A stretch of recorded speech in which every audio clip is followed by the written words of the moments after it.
E vou falar um pouquinho desse painel, que é sobre educação para protagonistas. Então, ser protagonista é ser um personagem que possui o papel aí de maior destaque na obra. E no caso do estudante, né, maior destaque aí na construção, então, do seu conhecimento, é o desenvolvimento de suas potencialidades, do seu processo de aprendizado e também na capacidade de contribuir com o grupo e com o conhecimento aí prévio e também opiniões. Então, nesse painel, nós vamos trazer aqui um pessoal incrível com reflexões sobre inovação, educação e impacto social aí positivo na prática. Maravilha. E agora, falando dos nossos painelistas, primeiro deles, o Eduardo Valadares. Ele, nos últimos 23 anos, tem atuado com ensino e também experiência em design de aprendizagem, e também em relação com áreas de liderança, carreira, inovação, e criador de conteúdo e cursos para plataformas como Gama Academy, Bee Academy, Jaleco Acadêmicos. E também a Lúcia D'Angelo, que é uma profissional aí apaixonada pelo desenvolvimento humano e social, empreendedora social, fundadora do ICOM, cofundadora do SGB e hoje dirige o Centro de Inovação e Educação Brasileira, onde ela busca promover o uso da tecnologia para melhorar a qualidade e equidade da educação pública. Perfeito. E para finalizar, a Cecília Vanin, ela tem 15 anos, mora em Porto Alegre, é apaixonada por animes, jogos e tecnologia. Ela, na escola, desenvolveu um site gerador de sonetos, como um trabalho de português. Sonha em ser programadora, aí você me corrige, tá? Mas é programadora de jogos. E ela acredita que a tecnologia, assim como as crianças, são o caminho para o futuro. Vem para o palco, então, pessoal!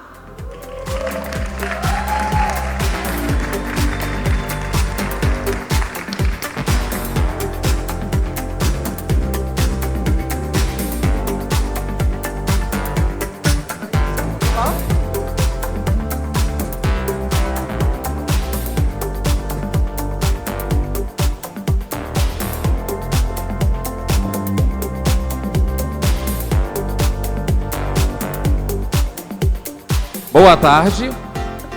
Boa tarde para todos, para todas, para todos que estão aqui conosco nessa tarde para a gente conversar sobre educação. Estou muito feliz de estar aqui, mas antes deixa eu começar nosso processo aqui de autodescrição. Sou Eduardo Valadares, sou um homem de pele clara, cabelos crespos, grisalhos, já ficando mais brancos a cada dia. De média estatura, tenho 1,68 m, estou usando aqui uma calça verde, um tênis preto, uma blusa preta, um casaco preto e acho que mais isso, né? Um brinco alargador pequenininho assim na minha orelha direita e barba branca. Quero agradecer o convite, é minha terceira participação aqui no Social Good Brasil. Quero dar um salve também para quem está assistindo remotamente, está de casa, online. Feliz porque as outras duas participações eu fiz remotamente, agora senti essa vivência aqui em Floripa, está sendo bem especial. Estou acompanhando a programação desde ontem, desde hoje de manhã, e é muito bom estar num evento que é muito múltiplo, né? Que ele é bem diverso em vários aspectos, que se fala de tecnologia, se fala de empreendedorismo de uma forma em geral, se fala de arte, se fala de música, e se fala de educação, tanto assunto importante para a gente colocar na mesma panela e dar uma misturada e virar o Social Good Brasil. E tão bem feito, tão bem tocado, tão bem organizado. Eu estou, de fato, muito feliz. Eu participo de alguns eventos e é um evento que traz uma energia assim, muito orgânica, natural, e isso é visível. Então, estou, de fato, muito feliz de estar aqui. E eu estou mais feliz ainda de estar aqui porque além de falar de um assunto que é tão importante, que envolve muito minha trajetória, minha educação, esse tema, né, falarmos sobre educação para protagonistas, a minha carreira ela é toda desenvolvida em cima da educação. Quando eu fui anunciado aqui, falou-se um tempo mais ou menos, eu tenho 16 anos de professor de sala de aula que fui, até 2014 mais ou menos, vivi muito na sala de aula presencial, depois eu fui para a sala de aula virtual, desenvolvi umas metodologias de aprendizagem, até que eu resolvi usar essa expressão hoje aqui mais cedo, aprender a desaprender para reaprender.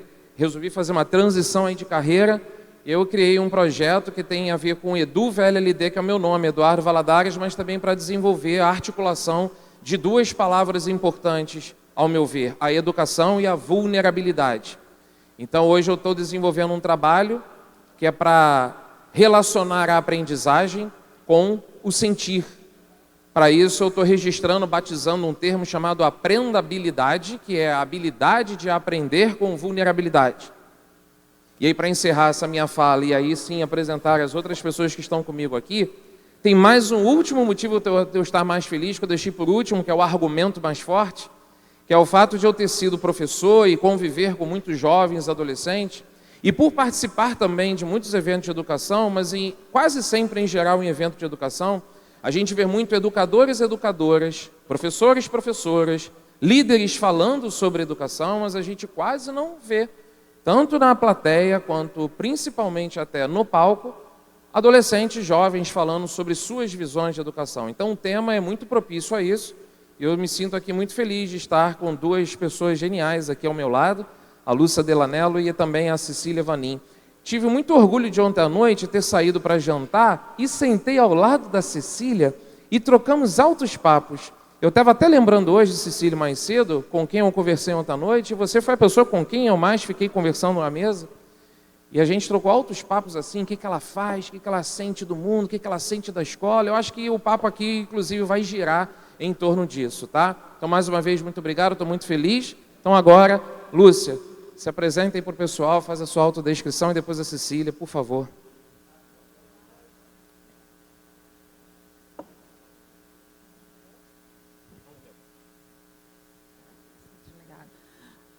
Alô, eu sou Lúcia Delanello, eu sou uma mulher na faixa dos 50 anos, vamos dizer assim, branca, cabelo castanho, uso óculos e estou vestida toda de preto hoje aqui. É um prazer estar aqui, eu fui cofundadora do Social Good Brasil com a Fernanda. Eu brinco que a Fernanda é aquela amiga que toda pessoa no mundo deveria ter, que é aquela amiga que fica sempre instigando a gente a mudar, a perseguir novos caminhos. Então, eu brinco que é a minha amiga bússola, eu sempre fico olhando para onde ela está indo para sentir. E ela me convenceu que realmente eu era muito ligada na questão do investimento social. Ela me convenceu que a tecnologia ia ter um impacto cada vez maior nas nossas vidas e, como ela falou antes, que a gente ia ter que decidir se a tecnologia ia trabalhar a nosso favor, para nós fazermos o bem, ou se ela ia criar mais desigualdades. E aí, obviamente, a gente entrou nesse caminho do Social Good Brasil. Hoje eu trabalho com educação para a tecnologia, ajudando a trazer tecnologia e essa capacidade de inovação para as escolas públicas brasileiras. Cecília. Meu nome é Cecília, eu tenho 15 anos, pele clara, olho verde, cabelo cacheado que chega mais ou menos no ombro. Eu estou usando uma camiseta azul marinho, um casaquinho vermelho xadrez, uma jeans e um Converse vermelho.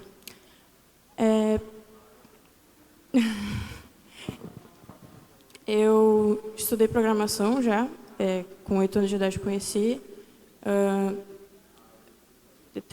concluí um curso ano passado.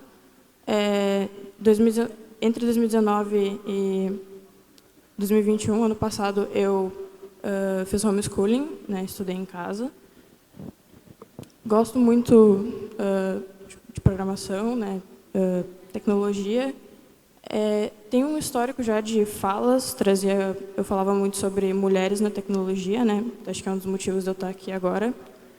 E, a princípio, é isso. Simpatia, Cecília, simpatia, Lúcia. Vamos começar essa conversa. Vou puxar aqui a conversa justamente com a Cecília, acho que é um mote, né, da nossa conversa de protagonismo na educação, ou a educação para protagonistas, e trazendo uma provocação assim saudável para a Cecília. Cecília, você acabou de mencionar assim, sua idade, 15 anos, que você passou pela experiência de homeschooling, mas fala um pouquinho assim para a gente, o que você considera, o que você entende dessa expressão, educação para protagonistas, já que você está na escola, você me contava ontem, inclusive, quando a gente conversava no jantar, que você também está voltando para essa sua experiência para a escola, né? Depois de ter experimentado, vivenciado homeschooling, voltando para a escola. O que passa assim na sua cabeça quando você está num painel para falar sobre educação para protagonistas? O que é essa expressão? O que isso significa para você? Vendo isso muito no contexto que eu tive, né, do homeschooling, eu fui muito protagonista, né? Isso não conta para todo mundo, né? Nem todas as pessoas da minha idade passaram por isso. E eu acho que elas protagonizam isso de alguma outra forma. Mas eu estava no método de estudo onde tipo, eu ia atrás do conteúdo, eu estudava praticamente sozinha, né? Fazia as minhas entregas. E então eu acho que isso me fez protagonista, né? Eu desenvolvi para um trabalho de português um site gerador de soneto. Já fiz outros trabalhos também, entreguei outras coisas. Então, tipo, para mim, seria isso, né? Agora, também, pelo fato da decisão de entrar no homeschooling e também de sair, não ter sido minha, né? Em conjunto com os meus pais, mas ter sido minha. E acho que seria, então, dessa forma que eu me vejo dentro desse contexto. E agora, de forma geral, né, sem me botar no centro disso, estou tendo um novo ensino médio agora, né? Eu estou no primeiro ano. Então, eu não sei, acho que é uma tentativa de fazer isso, né, de trazer isso mais forte. Então, tipo, eu não sei explicar direito.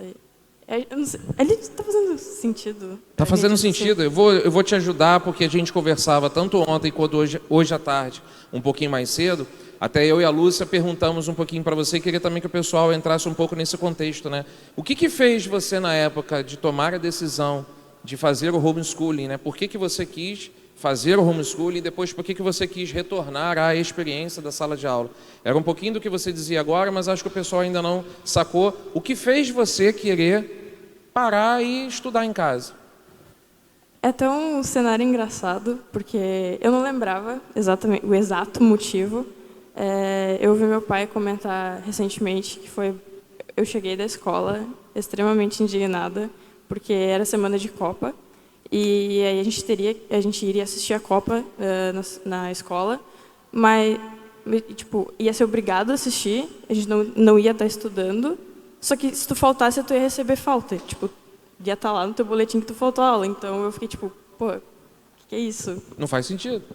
E aí, claro, né, provavelmente isso não foi o único motivo, né, deve ter sido uma soma de motivos. E também na época,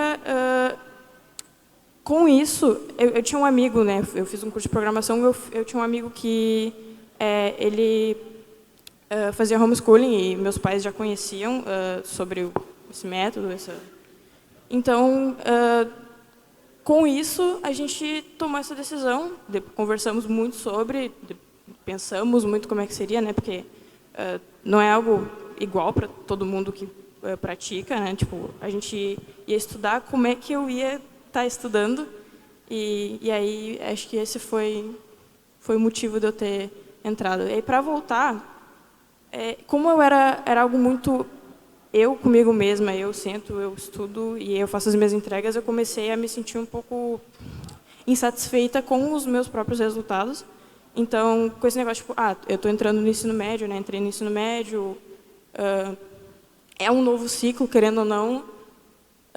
De novo, né, uma decisão em conjunto comigo e com os meus pais, a gente decidiu que daí eu iria estar voltando e estou na escola novamente. Perfeito.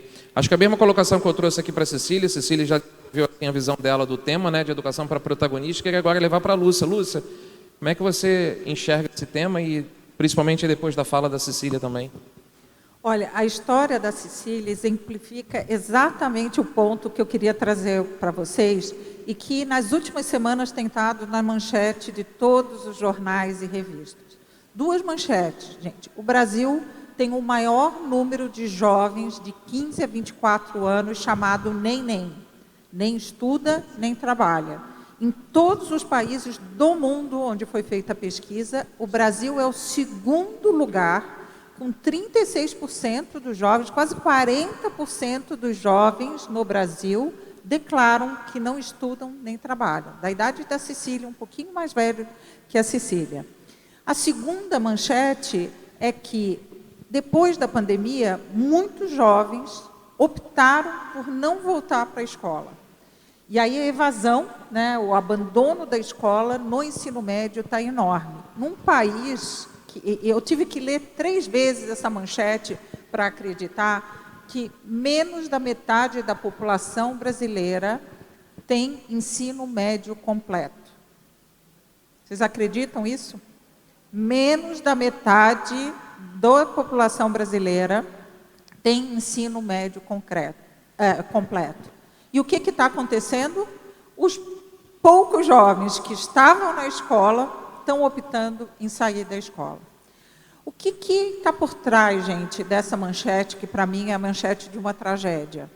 A escola está se tornando irrelevante para os jovens, mesmo aqueles jovens que querem aprender, que querem estar na escola, não conseguem por exatamente o que a Cecília falou. Eles não veem sentido na maneira com que se ensina e o que se ensina na escola. Então, quando uma jovem como a Cecília diz assim, eu vou sair da escola porque eu aprendo mais se eu estudar em casa, ela está dizendo que o que está sendo ofertado na escola não é o que ela está buscando para se desenvolver, para a vida dela, para a vida profissional dela. Então, um jovem, quando diz isso, ele está dizendo assim, não me serve, não agrega valor para a minha vida estar na escola. E aí, gente, o que isso tem a ver com tecnologia? É que a tecnologia trouxe a oportunidade do jovem buscar outras formas de aprender, que não na escola, e que podem ampliar o Edu, por exemplo, trabalhava numa plataforma, Descomplica, que milhares de jovens, durante a pandemia, diziam, eu não vou seguir a aula da escola, porque é muito chato, e eu vou no Descomplica, ou eu vou em outra plataforma, porque lá eu aprendo melhor. Então, a tecnologia possibilitou que os jovens buscassem mais proativamente experiências de aprendizagem que faziam mais sentido para eles. Então, eu quero fazer um curso de programação, eu quero fazer um curso de panificação, eu quero fazer um curso de artes, e eles podem encontrar, então, essas oportunidades de experiências de aprendizagem hoje disponíveis na internet. Isso não resolve todos os problemas, porque a gente sabe que a educação, e aí volto para a história da Cecília, o que ela sentiu falta? Ela é uma jovem inteligente, sabia estudar, sabia se organizar sozinha, tinha acesso à tecnologia, por que ela voltou para a escola? E aí, quando eu fiz essa pergunta, e aí, Cecília, eu acho que é bom você falar um pouquinho, eu fiz essa pergunta, o que te levou? Assim, eu estava me sentindo sozinha. Eu estava me sentindo não cobrada, os meus pais tinham outras atividades, e eu precisava de alguém que me acompanhasse nos estudos. Eu tenho certeza que a Cecília não estava dizendo assim, eu preciso de alguém que me ensine. Eu não preciso de um professor que vai depositar conteúdo dentro da minha cabeça, mas eu preciso de alguém que medie esse meu processo de aprendizagem. E isso é verdade, gente. Nós, como seres humanos, por mais que a gente possa acessar conteúdo sozinho, a gente precisa de mediação para que eles chamam de deep learning, né? Aprendizagem profunda. Para eu aprender, eu tenho que me relacionar com o objeto de conhecimento, mas também com outros, para eu gerar esse conhecimento, né? Isso não é novidade, né? Os grandes psicólogos e pedagogos da história já mostravam a importância dessa interação social para a aprendizagem. E o que eu ouço da tua fala, Cecília, é que assim, ou a escola volta a ser relevante, me proporcionando esse espaço de socialização e me proporcionando assuntos e desenvolvimento de competências, ou eu não tenho nenhum estímulo para voltar para a escola. E isso é uma tragédia para as pessoas, né, para cada um desses jovens que está fazendo essa escolha, mas é uma grande tragédia para o país. Se nós não conseguirmos trazer esses jovens na escola e conseguir com que eles desenvolvam todo o seu potencial emocional, social, cognitivo, nós vamos estar perdendo o capital humano, que talvez é hoje, né, o elemento mais importante. Nós tivemos uma super executiva aqui falando, que ela era a super executiva da ENDE e ela é responsável pelas pessoas. Porque as pessoas cada vez mais estão se tornando, num mundo, né, parece um paradoxo, num mundo permeado de tecnologia, o elemento humano está se tornando cada vez mais importante e cada vez mais fundamental para o sucesso ou fracasso de uma empresa.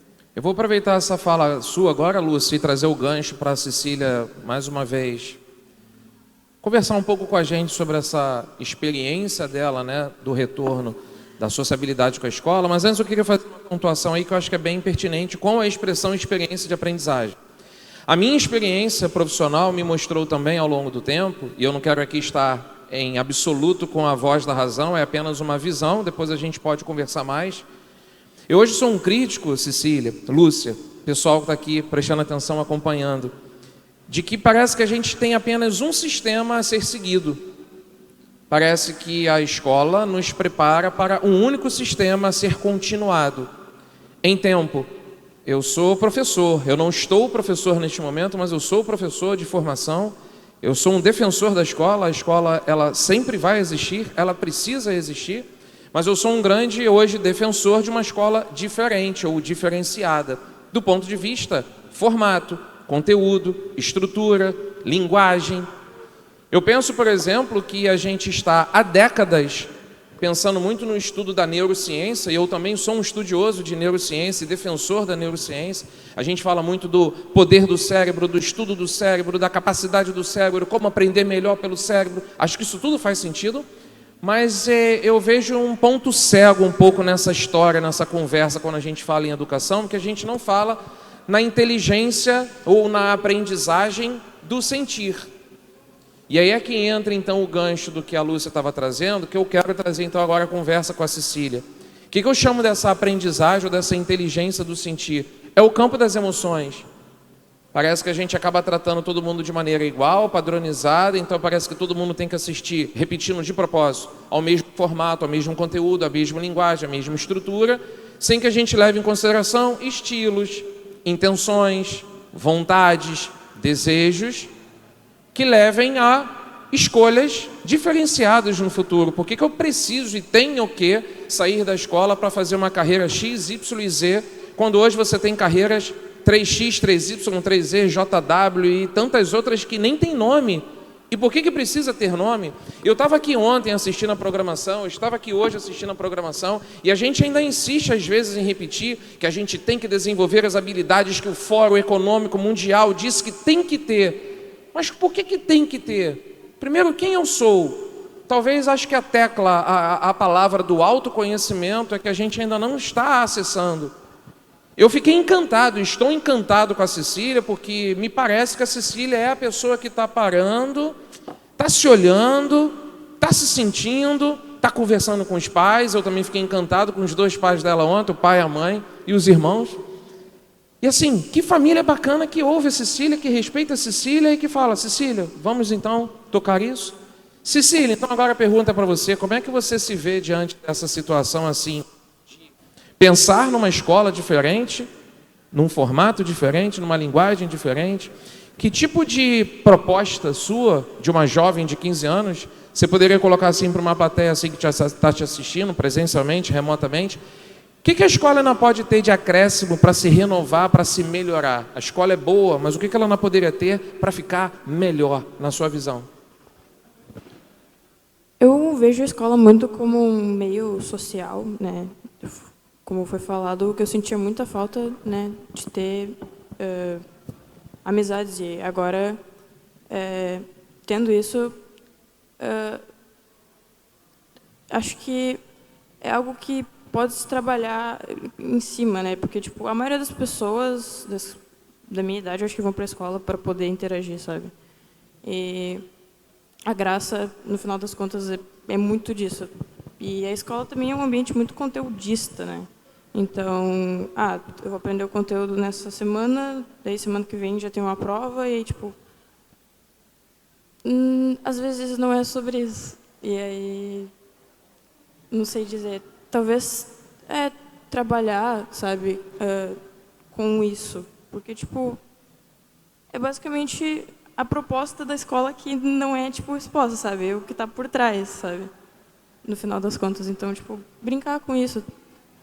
Não sei de que forma, mas acontece, né? Trabalhos em grupo e tal, mas tipo de uma forma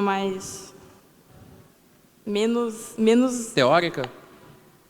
Talvez menos do que a escola é agora, entende? Mais prática, talvez, né? Sim. Queria te ouvir, Lúcia. Acho que a mesma pergunta que eu trouxe para Cecília, De que maneira você acha também que a escola poderia ser melhorada em alguns aspectos e quais aspectos seriam esses? Até para reforçar, de repente, o tema dessa nossa conversa, né? Desse protagonismo na educação.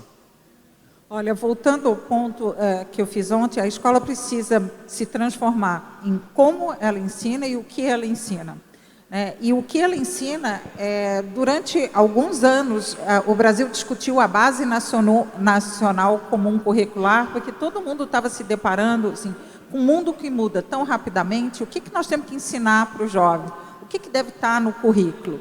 E eu acompanhei todas as audiências públicas no Brasil para a discussão, e lá já aparecia, gente, isso foi há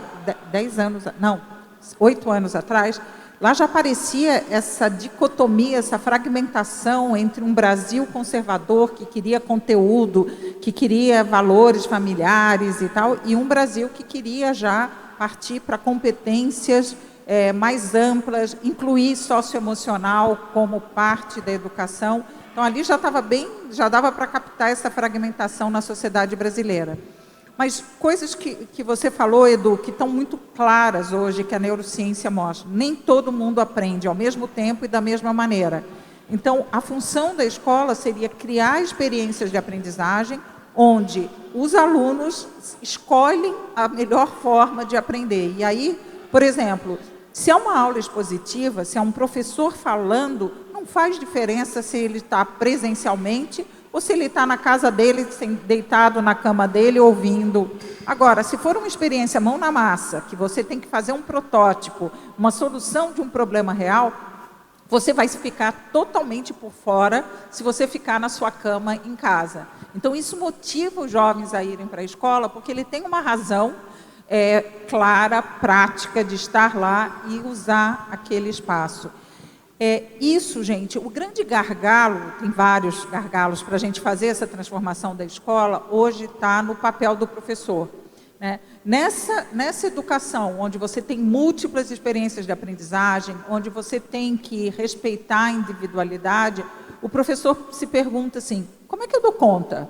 Eu tenho aqui 40 alunos na minha frente, eu tenho aqui 30 alunos na minha frente, como é que eu poderia personalizar melhor a experiência de aprendizagem? E aí, de novo, vem a oportunidade que a tecnologia nos traz.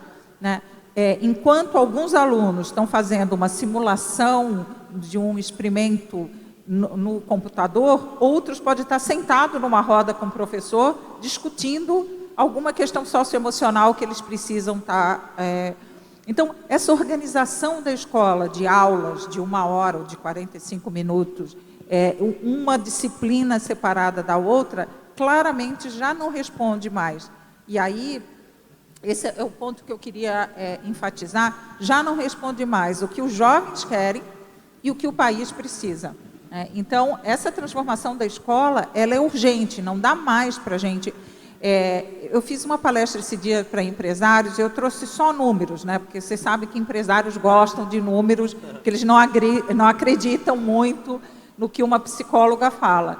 E quando eu terminei a palestra, eu falei assim, a senhora tem certeza que seus números estão certos? Porque, por exemplo, esse dado, menos da metade da população brasileira não tem ensino médio completo, eles não acreditam. Eles acham que está bem, a gente, realmente, a educação brasileira podia estar melhor.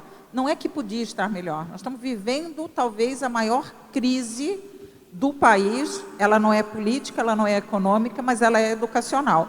Porque nós estamos comprometendo não só o nosso presente, então milhares de jovens que estão fora da escola, fora do mercado, porque o mercado de trabalho pode ser também uma grande experiência de aprendizagem, mas o triste do jovem neném é que ele não está se desenvolvendo em nenhum lugar, nem na escola e nem no mercado de trabalho. Então, esse senso de urgência, sabe, que a gente está comprometendo a nossa juventude, os jovens hoje, mas também o futuro do país. E aí, a história da Cecília é legal porque, quando a gente fala o jovem, parece que é uma figura mítica, Não, mas é cada um desses jovens que não encontra na escola um lugar onde ele pode se desenvolver. E diferente da Cecília aqui, eu fiz uma pergunta para a Cecília no bastidor, assim, Cecília, por que te convidaram para vir aqui? E ela contou mas é porque a Cecília tem algo que hoje talvez seja a competência mais importante, que é essa motivação para aprender, né? Eu adorei esse seu termo. Ela usa essa vontade de aprender e ela busca o jeito melhor de aprender. Então, ela sabe dizer assim, putz, agora eu não estou aprendendo nada na escola, eu vou ficar em casa e estudar lá. Ou não, agora eu estou sentindo falta. Mas, gente, isso é uma qualidade rara e que precisa ser mais desenvolvida. Eu tenho certeza que teus pais, não conheço aqui, te ajudaram a desenvolver isso, né? Isso é construído, isso é desenvolvido. Mas mais de 90% dos jovens brasileiros não tiveram uma família, nem uma escola que desenvolveram essa capacidade da Cecília de buscar sempre essa aprendizagem, né? Aprender sempre. A gente está se encaminhando para o final, mas a gente tem um pouquinho mais de 5 minutos. Eu queria dar a oportunidade também da plateia fazer perguntas. Eu vou levar o microfone até quem manifestar e quiser fazer uma pergunta para a Lúcia, para a Cecília, para mim, para a gente poder se encaminhar para o final. Só que antes, queria fazer só um comentário para a gente terminar também num viés, assim, numa perspectiva bem otimista. Eu sempre tenho essa precaução de sair dos eventos assim, puxa, fui lá ouvir sobre educação para protagonistas, mas fiquei um pouco desesperançosa. Não.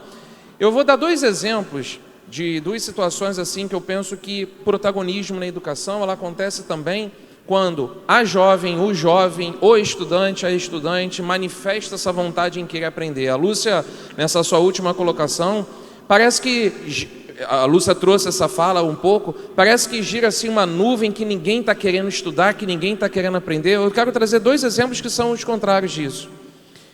Eu estive nesses 2 locais que eu vou citar agora. Uma escola que fica aberta 7 dias na semana, 24 horas todos os dias. Vocês acreditariam nisso? Que tem uma escola que não fecha? É uma escola, Cecília, de programação.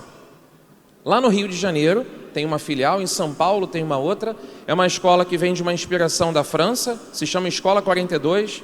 Eu visitei essa escola. Só que o modelo é diferente, não tem professor, professora, não tem aula.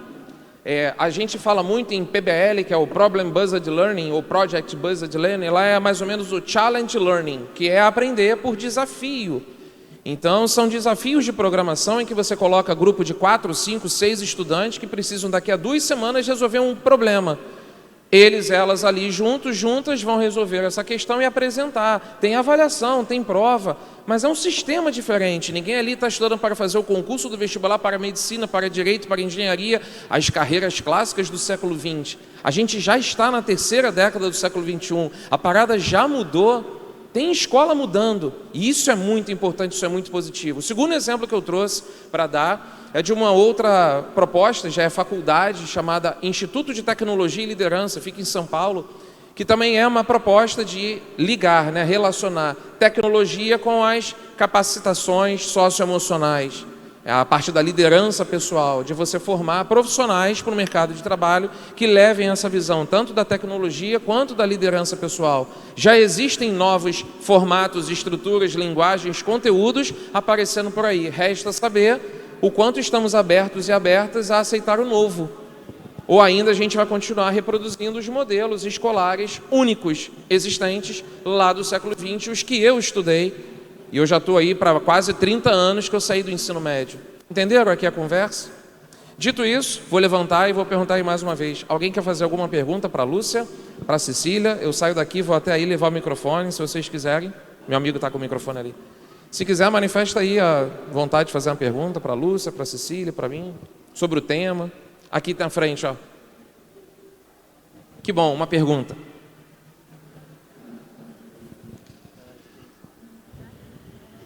Oi, tudo certo? Meu nome é Júlia. Eu tenho uma pergunta para a Cecília, mas se a Lúcia quiser responder também, a gente tiver tempo para isso, é sempre bom.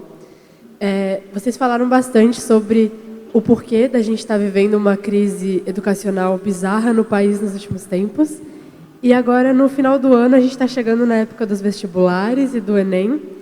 E eu queria saber, principalmente da Cecília, o que tu pensas sobre o Enem, sobre os vestibulares? Se tu achas que o jeito que isso é feito hoje em dia ainda faz sentido ou se a gente precisa repensar como que se dá esse ingresso na universidade e as escolas girarem basicamente em torno do vestibular e não pensarem em coisas muito importantes que a gente também deveria aprender para a nossa vida. Enfim, essa pergunta.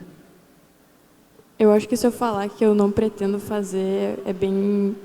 dá para, né, perceber o que eu acho disso.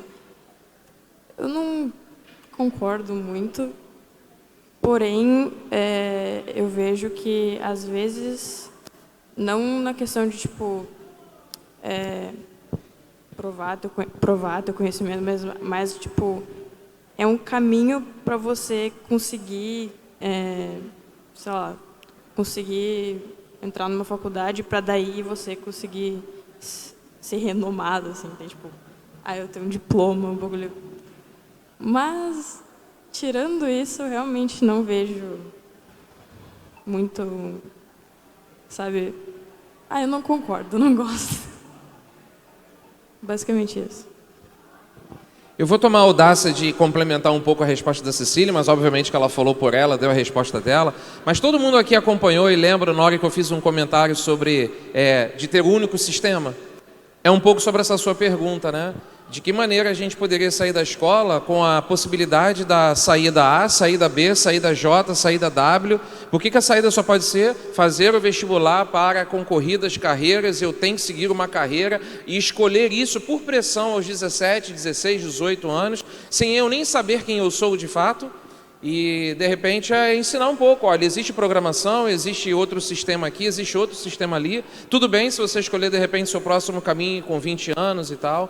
Claro que isso tem um contexto também. A Lúcia trouxe bem a lembrança sobre estrutura política, social que a gente também tem no nosso país, né? Muitas pessoas com 14, 15 anos já precisam, inclusive, entrar no mercado de trabalho por necessidades aí financeiras, econômicas e por aí vai. Mas adorei sua pergunta. Eu vim desse sistema que preparei alunos para fazerem provas de vestibular. Mais de 20 anos eu trabalhei para esse sistema. E hoje eu defendo muito uma possibilidade de a gente ter outras maneiras, de ter uma escola saudável, alegre, interessante, com a Cecília querendo voltar para o ambiente escolar, mas também que ela dê essa resposta. Não concordo muito, não sei se eu quero necessariamente fazer uma prova de vestibular. É isso. Lúcia, quer complementar? Gente, pela primeira vez na história do Brasil, sobram vagas na universidade. Vestibular é uma coisa que não existe e não deveria existir mais no Brasil. A única competição que a gente tem para entrar são nas universidades, algumas universidades públicas, que ainda tem o vestibular, que precisa se preparar para chegar. Mas hoje, por incrível que pareça, o Brasil tem mais vagas em ensino superior do que candidatos entrando, mesmo nas universidades públicas. Engenharia, por exemplo, que era disputadíssima aqui na Federal de Santa Catarina, tem vaga sobrando, eles não conseguem preencher porque os alunos não. Por quê? Não é aí que está o gargalo. O gargalo está antes. Os jovens não estão se formando no ensino médio e, portanto, não estão pressionando as universidades como elas deveriam estar sendo pressionadas. Para um país ter um mínimo de desenvolvimento, ele precisa ter entre 30% e 40% da população com nível superior. Tá? No Brasil, nós temos 18%. Então, a gente ainda precisa que muita gente vá para a universidade. Mas no painel anterior foi falado uma coisa, universidade não é mais fim da escolaridade e da aprendizagem. Hoje nós temos que aprender ao longo da vida. Então a gente tem que enxergar a universidade como parte da escolarização básica que a gente tem que ter e depois eu vou ter que aprender sempre. A McKinsey publicou agora a consultoria um relatório dizendo que tudo que você aprender hoje, qualquer competência, e não é só aprendizado de informação, competência estará obsoleta em 5 anos. Você vai precisar aprender de novo. Você vai ter que desaprender aquilo que você aprender e aprender de novo. Então, está claro que o problema não é mais vestibular. O problema é como é que eu crio, e aí a Cecília nos trouxe talvez o ponto mais profundo dessa nossa conversa, é dizer o que eu quero para mim e como é que eu organizo o meu processo de aprendizagem. Mas eu imagino, Cecília, que você nunca iria dizer para a gente assim, eu não quero mais aprender. Ou estou com preguiça. E muita gente interpreta o jovem neném como assim, ele não quer fazer nada, ele não quer nem trabalhar e nem estudar. Não é isso, os jovens querem aprender e querem trabalhar, mas eles querem fazer isso com sentido, né? Então, nós como sociedade, a gente está meio que empurrando o jovem, não é o jovem que não quer. Muita gente interpreta essas mensagens, essas manchetes dos jornais como assim, o jovem neném é aquele que não quer fazer nada. É o preguiçoso, é aquele que não quer, não tem ambição. E não é, né? Na realidade, são jovens que querem muito, mas estão dizendo claramente que esse modelo de aprendizagem que as escolas estão oferecendo e o mercado de trabalho, do jeito que ele quer, o tipo de habilidade que ele quer, não são as escolhas que os jovens querem fazer nesse momento. E, de novo, isso é uma tragédia pessoal para cada Cecília que a gente tem no Brasil, e é uma tragédia em termos de nação, em termos de país. Isso aí. Pessoal, infelizmente a gente chegou ao fim do nosso painel. Esse é o momento que a plateia vira e fala assim, a gente poderia ficar conversando muito mais sobre esse tema, sobre esse assunto. Não sei se vocês lembram, quando eu cheguei aqui, eu anunciei que eu estava muito feliz. Continuo muito feliz, saio desse papo muito feliz. Lúcia, foi um prazer trocar um papo aqui com você, diante da plateia. Cecília, foi um prazer enorme te conhecer ontem, trocar um papo contigo e agora ver você também se apresentando para todo mundo. Sucesso na sua estrada, tá, Cecília? Na sua caminhada, que você seja muito feliz. E obrigado, pessoal, pela conversa, pelo papo, e a gente fica aí pelos corredores se vocês quiserem fazer outras perguntas. Obrigado.